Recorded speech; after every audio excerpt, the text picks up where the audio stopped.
Good morning, loved ones. How are you? So I'm at day 2 at the world's most fun festival on the planet, Awakening into the Sun.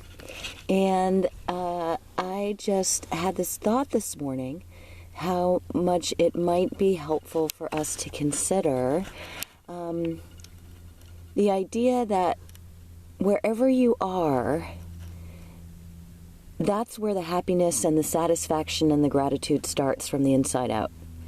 Because one of the things that I find just kind of so confusing, to be perfectly honest, is like, why does everyone lust after having, when they open their eyes and they look around a certain environment, so that when they close their eyes, they tell themselves that then they've made it, or they're a good person, or that they should feel super lucky, or that life is wonderful.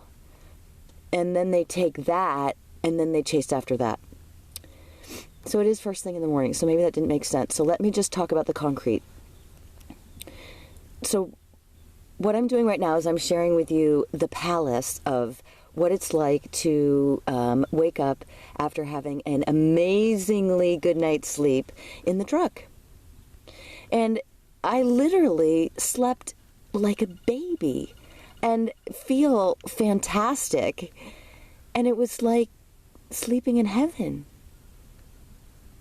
And, you know, I have like this super expensive 100% organic, you know, bed at home and all that kind of stuff. And when I'm in that, I love that. And when I'm in the truck and I sleep in my truck, it's just like sleeping on a cloud of heaven, exactly the same as my bed at home. Or if I sleep outside, because when I close my eyes and I go to sleep, I mean, then I'm having the same sleep. And so if I open my eyes and I'm in a, I don't know, 120 room mansion, you know, in a bed that was like $10,000, you know, okay. And then I'm just like, yay for me? Why would I hoard that much resources?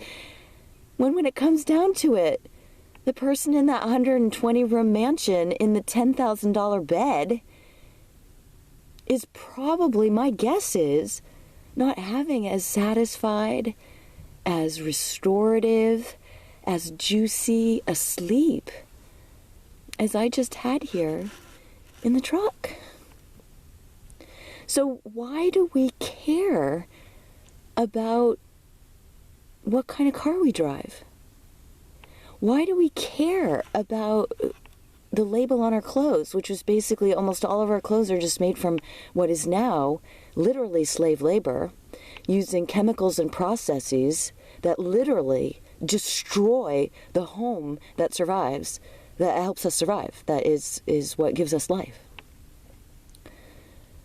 So all of it does, whether you're, you know, wearing Hermès, is that how you say that?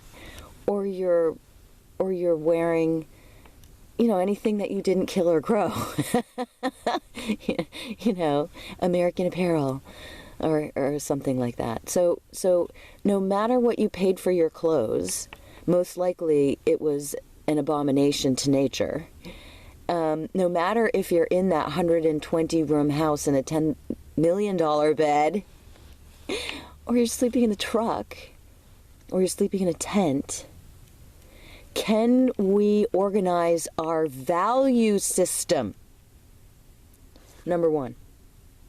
Can we organize the way we orient towards the world in our value system to realize that whether you're in a Lotus or you're in a 20-year-old Forerunner, I'm sorry to say, it's got 4 wheels and a steering wheel and gets you where you're going. What is the freaking difference? And personally, I love my truck. And I have a wonderful unilateral relationship of gratitude with her. If someone's like, dude, I'll give you a Lotus, I swear to God, I'd be like, no. I mean, I'm sorry. Like, I have a car. I do not have a need for a car. And so it's our mindset that makes us happy, unhappy, satisfied, unsatisfied, replete, not replete, feeling like a success, feeling like not a success, right? Like all of that. It's just brainwashing. And so I just want to share with you how happy I am I just had the world's most amazingly good sleep, in a totally safe place. And obviously I'm not posting this now, right? In the way that people do that. So you're seeing this long after the truck is gone from St. Petersburg, Florida. And all right, so it's values. So let's work on our values. And then the second thing is, right, is having the physical resiliency so that there truly is no qualitative physical difference between sleeping in my heavenly 100% organic, super soft, like a cloud bed at home and sleeping in the truck. Because I have such strength and health that I can navigate being in the truck, right? Like, for instance, boop, boop, boop, like this is covering me, and then there's, it doesn't matter. Like the setup doesn't matter because your setup might be a different setup. But what it is like getting in and out of this. If I was like super fat and like super in shape or out of shape, excuse me, sorry, it's first thing in the morning, then I don't know if I could like slide into the truck. Do you know what I mean? And, like all of the navigation of this, right? And then running my suitcase all the way to the festival and, running it back. And, if I was out of shape, I don't think I could actually do this.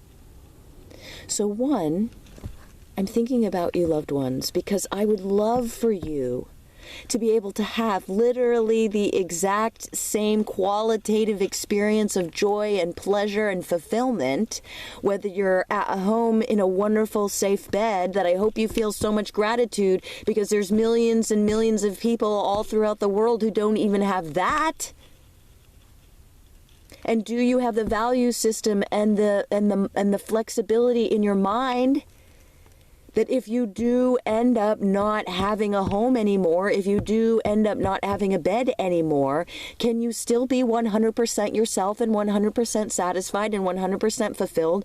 And as long as you make sure that you take good care to be in a safe place and do all those sorts of things. And, because again, like if I had to like be homeless, like I didn't have the truck, then I'd glom together with other people and, safety in numbers and all that kind of stuff. Right. So, if I ended up ever having to live in my truck, then I'd, this would be my home and I'd have to, keep my mind, be prepared of what if I didn't have the truck? Because here's the thing, I'm worried about our worldwide economic situation. And so I think here in the Blissverse that we should work on how much our value system and what we feel satisfied with and successful about and, all of that, how much that's brainwashing. And how much can we be joyful and replete and satisfied and all of that, even if we, close our eyes and we're in the truck, or we open our eyes and we're in a, $10,000 a night hotel room or something like that, which is, can't imagine. Anyway, I'm just not into hogging resources personally. And we need to get in shape. And we need to have metabolic and literal physical flexibility and natural stamina, like me running around and walking, standing. Like, it's like nothing to me. It's like sitting at a desk. It's not trying. It's not exhausting. Yes, I had a really good night's sleep and stuff like that. It's not like it didn't happen. It did happen. But at, almost 50 years old, it's not an event. It's not something draining. And so I hope that this, in a way, inspires you to be thinking about your mindset and your values relative towards how are you going to feel successful, what are you going to root your happiness and your comfort zone in, and then also saying, you know what, maybe I felt comfortable being kind of unhealthy and, maybe fatty pants or, whatever before, but I'm not going to do that now. And I'm going to start to make sure that I can move all my joints and my body parts and get myself into a tiny ball and burst out and and jump and all of that kind of stuff, and be able to walk all day and stand all day as much as is applicable. I mean, if you're listening to this and you happen to be, 89 years old, I'm kind of not talking to you, because just know this: if we do end up in some sort of situation where we're in a difficulty, I would carry you. All right. So, loved ones, values, physical stamina. That is my message for you this morning after this wonderful sleep. And I'm so looking forward to the people that I'm going to be graced with meeting today at the festival. All right. I love you, loved ones. Bye.